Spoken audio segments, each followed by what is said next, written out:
নমস্কার, সবাই কেমন আছো? আজকে যে রান্নাটা আমি করব সেটা হলো ছানা বড়া করে তার সাথে আলু ও পটল দিয়ে তরকারি। নিরামিষের দিনেই রান্না করে দেখবে তোমরাও। ছানার বড়া করে চলো আলু পটলের তরকারি করি। আর রান্নাগুলো দেখবে আর কেমন লাগছে অবশ্যই আমাকে জানাবে। আর সবাই খুব সুস্থ থাকবে, ভালো থাকবে, আর আমার পাশে এভাবেই রান্নাগুলো দেখতে থাকবে। চলো তাহলে আজকে করি ছানার বড়া তরকারি আলু পটল দিয়ে। আজকে যে রান্নাটা করব সেটা হলো ছানার বড়া করে আলু পটল দিয়ে তরকারি। ছানার বড়া দিয়ে আলু পটলের তরকারি। ছানার বড়া করতে আমি ছানাটাকে ভালো করে একটু অল্প পরিমাণে আটা দিয়ে ভালো করে মেখে, লবণ দিয়ে মেখে, দেখো এরকম গোল গোল আকারে করে নিয়েছি। এভাবে আমি করে নিয়েছি কিছুটা। তারপরে আমি কড়াইয়ে তেল দিয়ে দিয়েছি। তেলটাকে আমি এখন গরম করছি। এবারে বড়াগুলোকে আমি ভেজে নেব। এক এক করে ভেজে নিচ্ছি বড়াগুলোকে আমি। তেল আমার গরম হয়ে গেছে, ভেজে নিচ্ছি। বড়ার আকারে করে নিয়েছি। নিরামিষের দিন এগুলো করবে, খেতে ভালোই লাগে। নিরামিষের দিন এগুলো করি।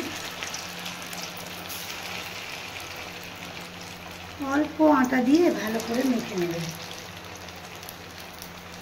যেন শক্ত না হয়। দেখবে এগুলোকে আমি ভালো করে হালকা লাল করে ভেজে নেব। দেখো এভাবে একবার ভেজে নিয়েছি। কিছুটা ভাজাও হয়ে গেছে, আমি উঠিয়ে নিয়েছি। কিছুটা ভাজা হয়ে গেছে, এতটা ভাজা হয়ে গেছে। আবার এই যে ভাজতে দিয়েছি কড়াইয়ে, একদিকটা হয়ে গেছে।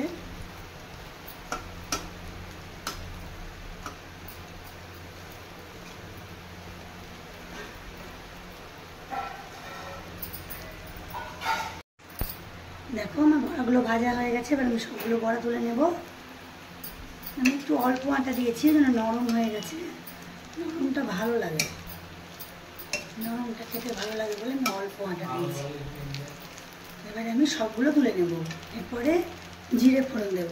তুলে নিয়ে আগে সবগুলো। দেখো এবার কড়াই তেল দিয়ে দিচ্ছি। বড়াগুলো সব তুলে নিয়েছি। এবারে কড়াই তেল দিয়ে জিরে তেজপাতা ফোড়ন দিয়ে দিলাম। জিরে অল্প তেজপাতা দিয়ে ভালো করে আলু পটলগুলোকে আমি লাল করে ভেজে নেব। এই আলু পটলগুলোকে আমি কেটে ধুয়ে রেখেছি পাশে। এগুলোকে ভালো করে আমি লাল করে ভেজে নেব।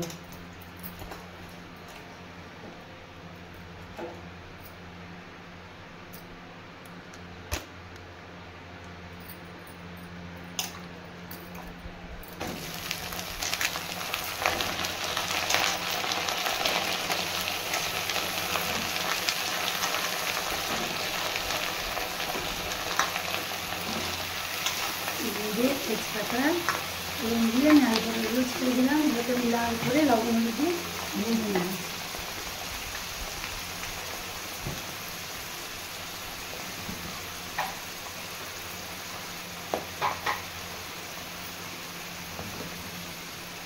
হলুদ দিয়ে দিলাম।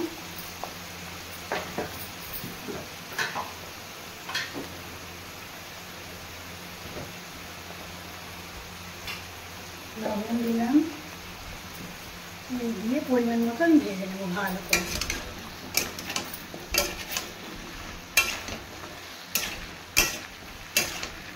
এই ফোড়নের মধ্যে আমি আর একটা জিনিস দেবো, দারচিনি আর লবঙ্গ।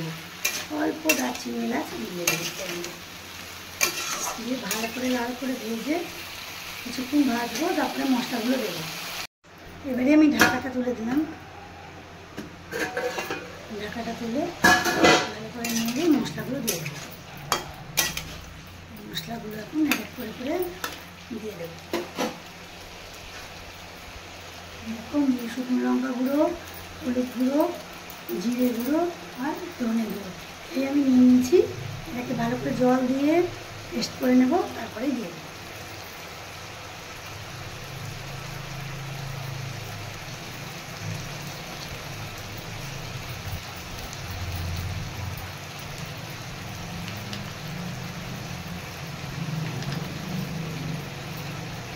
এইভাবে এখন এর সাথে দিয়ে দিলাম।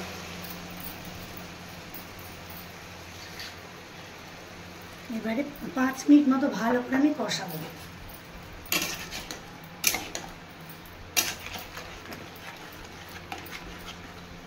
5 মিনিট মতো ভালো করে কষিয়ে নেব। এবারে আমি ভালো করে মশলাগুলো দিয়ে কষিয়ে নিচ্ছি। এবারে কষিয়ে নিয়ে জল দেবো।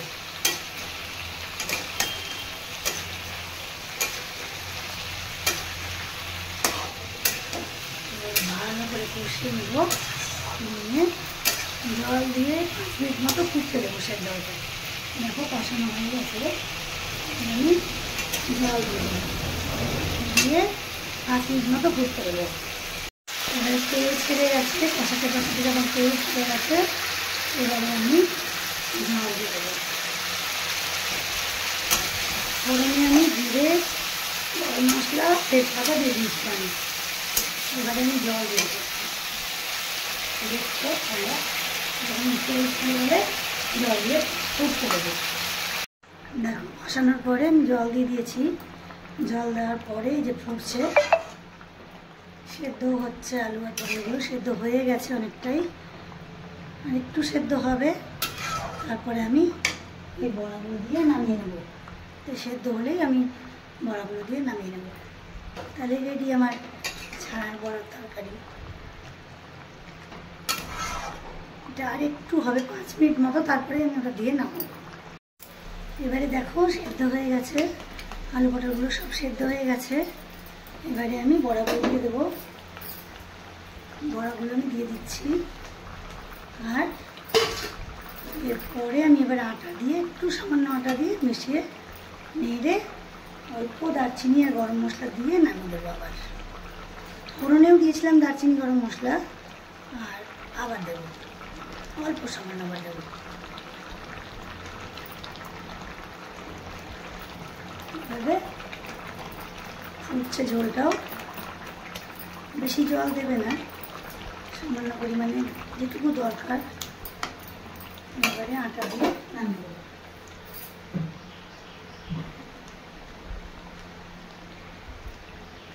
আটা দিয়ে দিলাম। এবারে রেডি হয়ে গেল আমার ছানার বড়ার তরকারি। নামিয়ে নেবো। এবার দারচিনি আর গরম মশলা দিয়ে দিই একেবারে নামিয়ে নেব। করে খাবে এভাবে বাড়িতে তোমরাও, খুব ভালো লাগবে।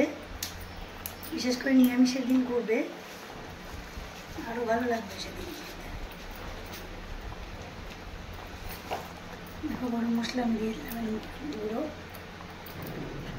হয়ে গেল আমার ছানার বড়ার তরকারি।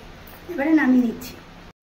দেখো আমি নামিয়ে নিয়েছি ছানার ডালনা বা ছানা আলু পটল দিয়ে বড়া করে। এভাবে তোমরাও করে খাবে নিরামিষের দিন, ভালো লাগবে। সকলে খুব ভালো থেকো আর দেখতে থেকো আমার এই ভিডিওগুলো। নাকি তাহলে টাটা।